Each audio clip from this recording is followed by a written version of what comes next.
Hi, everybody.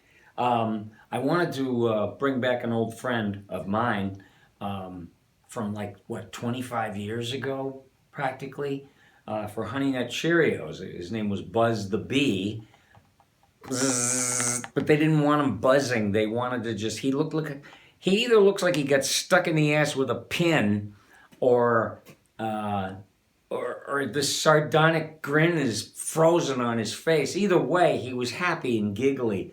And he'd come flying in near the box of Cheerios, and, he would just come in and remind everybody, Honey Nut Cheerios, it's irresistible.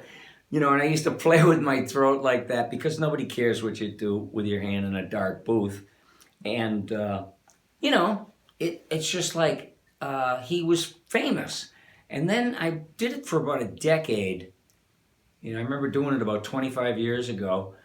And then they said, we're going to go a different direction. And I said, okay.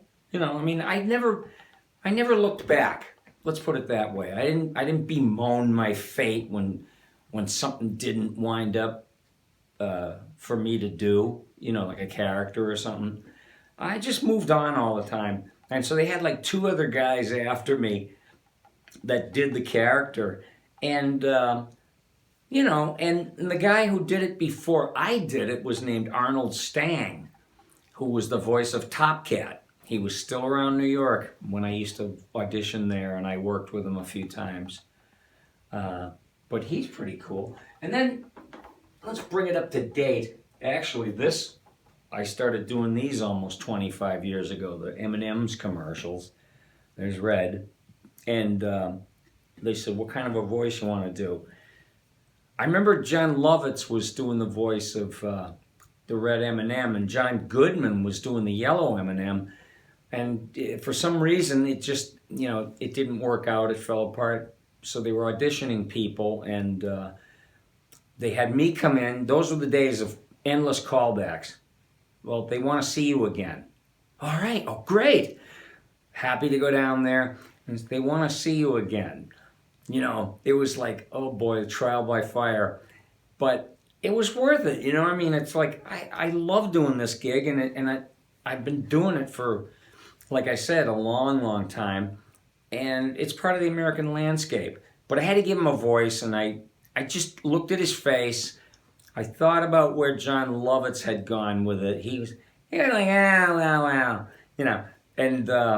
And I'm from the Dawes Butler school of acting. And if you want to do like Dawes Butler type voices, you have to know what Dawes Butler really sounded like. He was the voice of Yogi Bear and Huck Hound and plenty of that. And if you heard his real voice, it sounded like, whether you're rich or poor, it's always nice to have money. And I wanted to pattern it sort of wise guy sort of thing, like, have you ever eaten me? It's not no big stretch to build a character that's too out of bounds, or, it had to be somebody that was like, yellow, I told you to never do that on the red carpet again. He was sort of scolding, but he's a wise guy. And he loves Hollywood, and he loves stars, unlike me.